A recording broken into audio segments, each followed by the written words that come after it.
Dear student, मैं वीर मिश्रा आप सबका अपने ग्रुप चैनल वीर मिश्रा हिंदी एजुकेशन में तहे दिल स्वागत करता हूँ। स्टूडेंट, हमें आशा होगा कि आप सभी बिल्कुल ठीक होंगे और अपने परीक्षा की तैयारी में बिल्कुल जुटे हुए होंगे।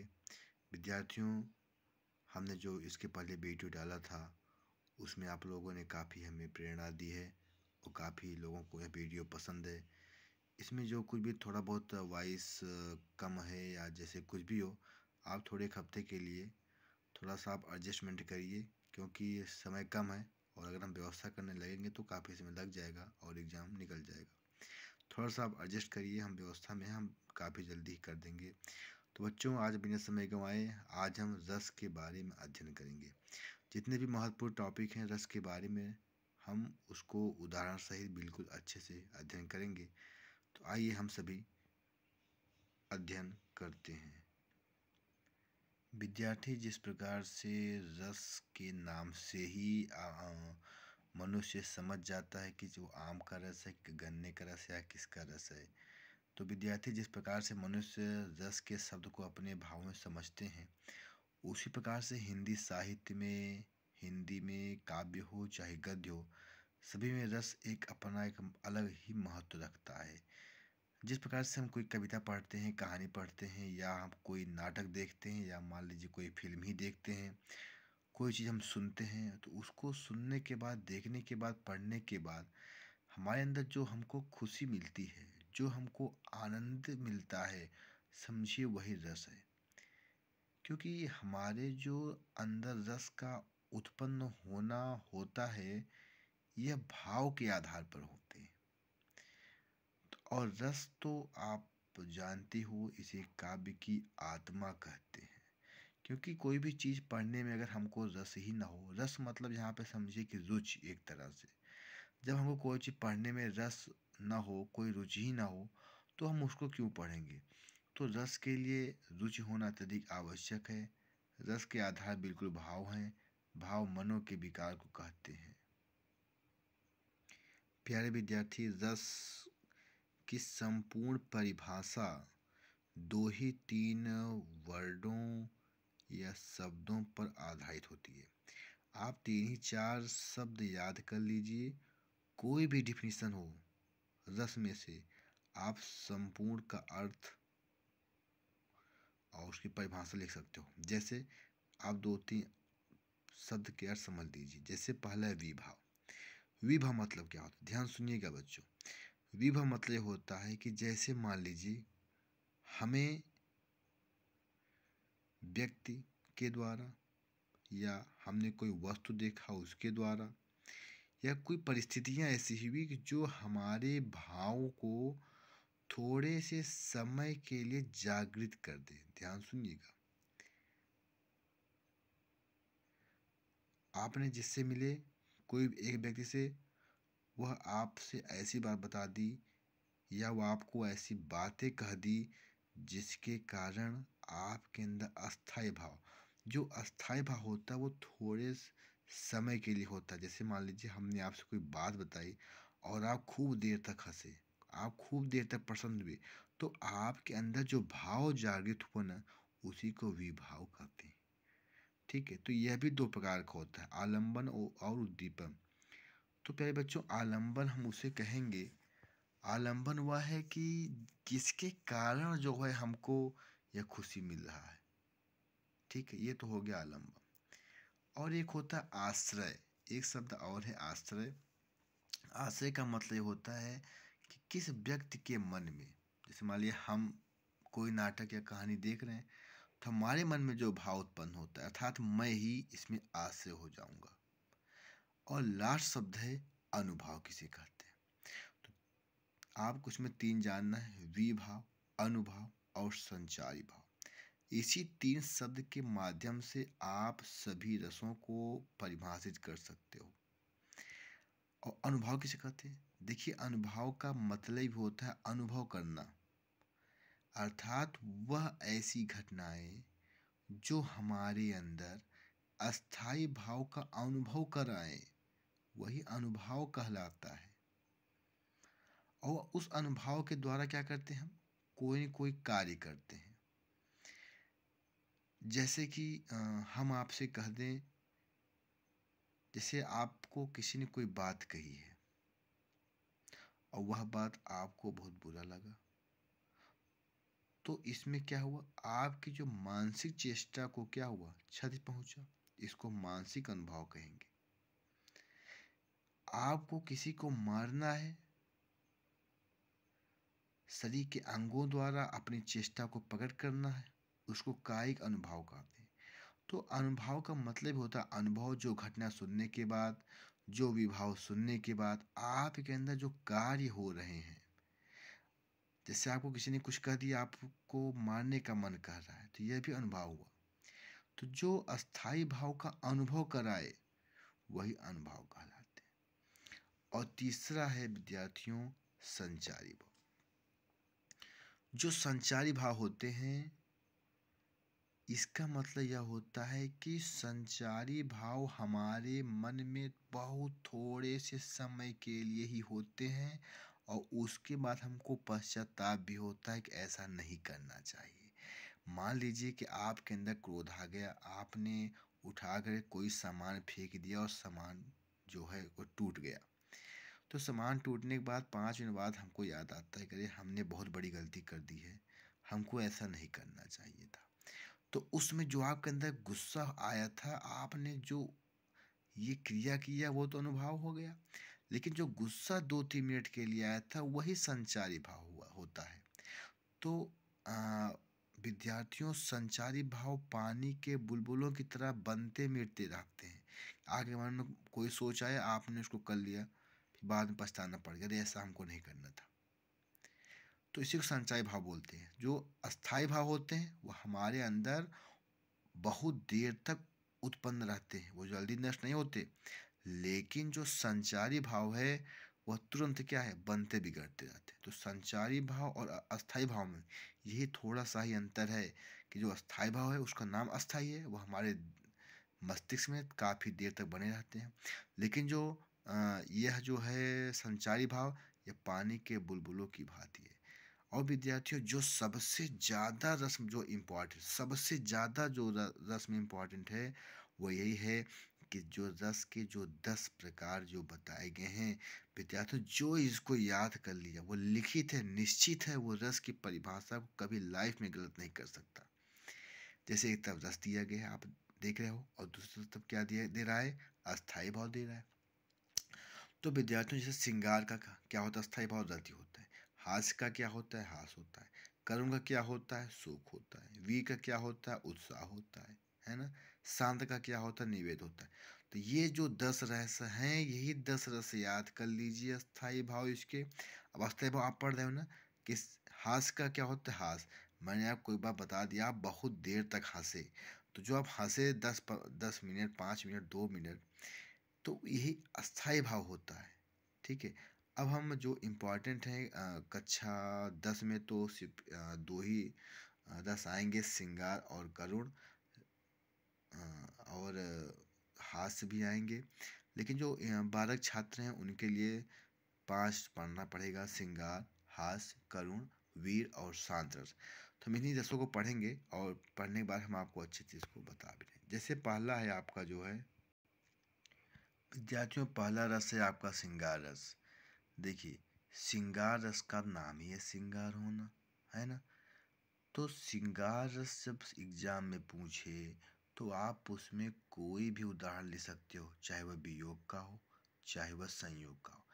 यदि आपसे संयोग श्रृंगार का उदाहरण पूछे तब आप संयोग का ही लिखना, और जब वियोग का पूछे वियोग का लिखना।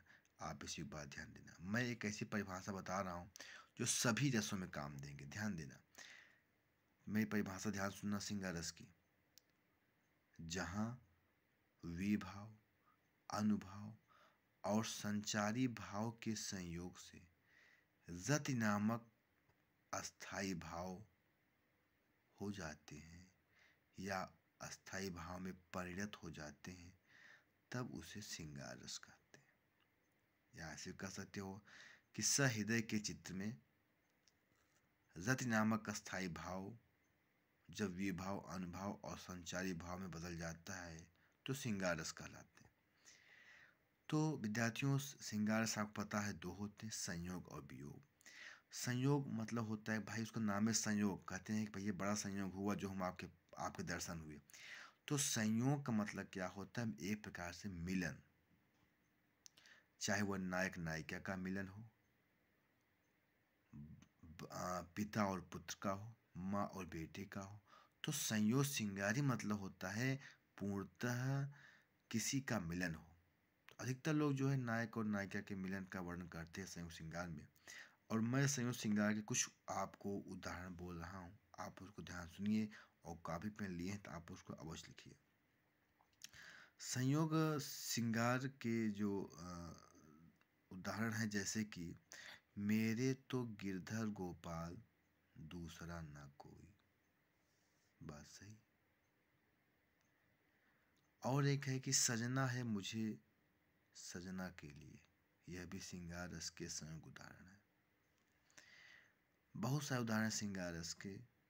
और एक आपके सामने दिख रहा है, कौन हो तुम बसंत के दूत, बिरस पतझड़ में अति सुकुमार, घन तिमिर में चपला की रेख, तपन में शीतल मंद बयार। तुम बसंत के दूत के समान अत्यधिक सुकुमार, इस नीरस पतझड़ में तुम कौन हो, है ना। तो ये संयोग श्रृंगार है, इसमें जो है मिलन होता है। और अगला है वियोग श्रृंगार, जब नायक और नायिका के मिलने का अभाव हो जाता है, या अभाव रहता है, या विरह होता है, तो उसे वियोग श्रृंगार कहते हैं। जैसे वियोग श्रृंगार के एक प्रसिद्ध उदाहरण है, हे खगमृग हे मधुकर सेनी, तुम देखी सीता मृग नैनी, है ना, इसको रामचंद्र जी कहते हैं। और एक उदाहरण है, अरे बता दो मुझे कहाँ है प्रवासी मेरा, अरे बता दो मुझे कहाँ है प्रवासी मेरा, इसी बावले से मिलने को डाल रही हूँ डेरा। इसमें क्या है, वह भी अपने पति से मिलने के लिए अत्यधिक उतावला हो रही है। जो नायिका है वह नायक से मिलने के लिए अत्यधिक उतावलेपन उसके अंदर है। ये वियोग है भाई, है ना। तो इसको बोलते हैं वियोग श्रृंगार। और जहाँ मिलन होता है उसे बोलते हैं संयोग श्रृंगार। ठीक है, तो जब श्रृंगार सिर्फ का उदाहरण पूछे तो आप कोई भी उदाहरण ले सकते हो, इसमें कोई बात नहीं है। हमें आशा है आप समझ गए होंगे। अब हम आपको पढ़ा रहे हैं दूसरा रस से हास्य रस, थोड़ा फास्ट पढ़ेंगे। देखिए हास्य रस मैंने आपको एक ही परिभाषा में बताया था कि सारे रस में चलेंगे क्या क्या, जब विभाव, अनुभाव और संचारी भाव के संयोग से हास नामक अस्थाई भाव हो जाता है, या हास नामक अस्थाई भाव में परिणत हो जाता है, तो वहाँ पे हास्य रस कहलाते हैं।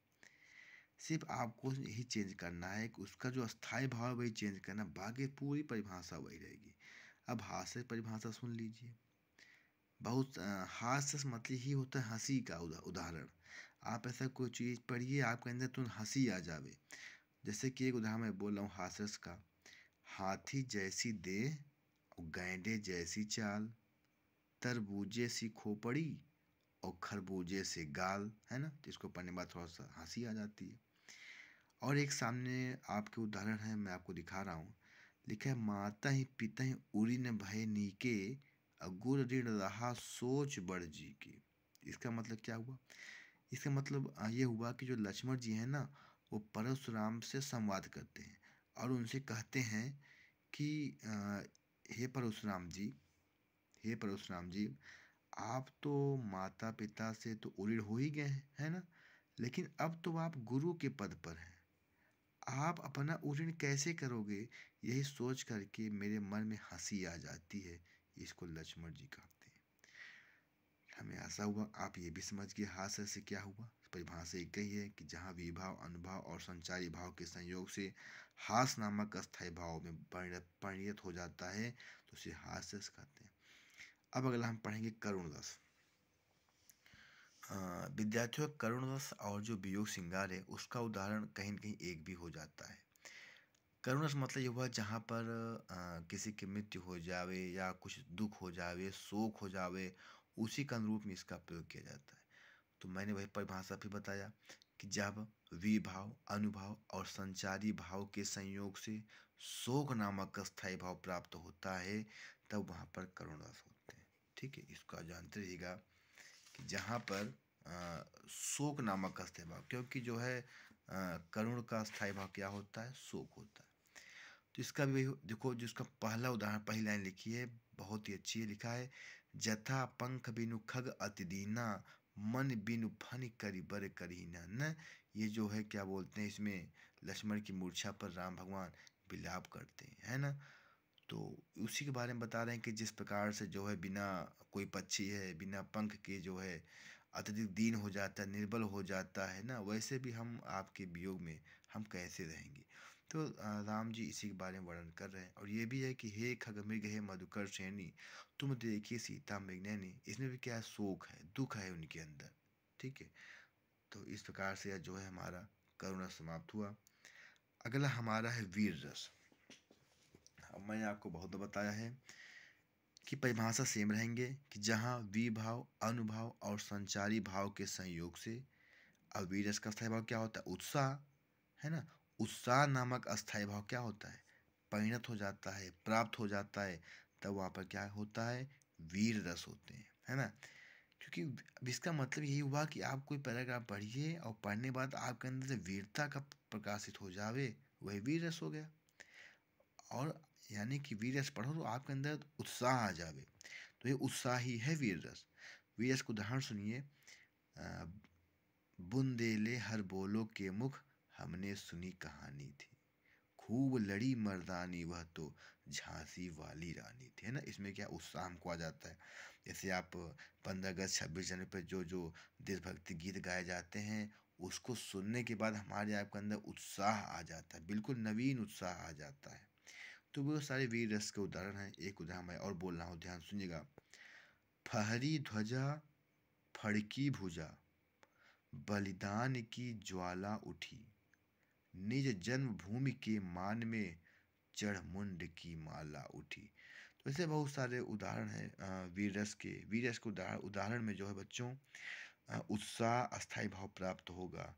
और अब हमारा अंतिम और लास्ट रस है, वो है शांत रस। विद्यार्थियों, जैसे कि नाम से ही मालूम पड़ रहा है कि शांत रस तो बिल्कुल शांत ही है ना। तो शांत रस ये भी सेम ही बनेगा। मैं बता दिया कि जहाँ विभाव, अनुभाव और संचारी भाव के संयोग से निर्वेद नामक स्थायी भाव में परिवर्तन हो जाता है, तो वहाँ पर शांत रस होता है। मैंने आपको बताया कि 10 रसों के स्थायी भाव जो याद कर लिया, उसको सभी रस की परिभाषा याद है। जिसको नहीं याद है वो नहीं याद कर पाएगा। तो बच्चों, हमसे आपसे निवेदन भी है, आप परीक्षार्थी हो और हम आपको यह बता रहे हैं कि आप एग्ज़ाम की तैयारी इतने अच्छे से करिए कि कोई भी प्रश्न न छूट पावे। हम फिर आज संडे वार्ता करेंगे, तो हम उसमें आगे बताएंगे कैसे क्या करना है एग्ज़ाम के बारे में। हम शांत रस के उदाहरण थोड़ा जानिए, ध्यान सुनिएगा।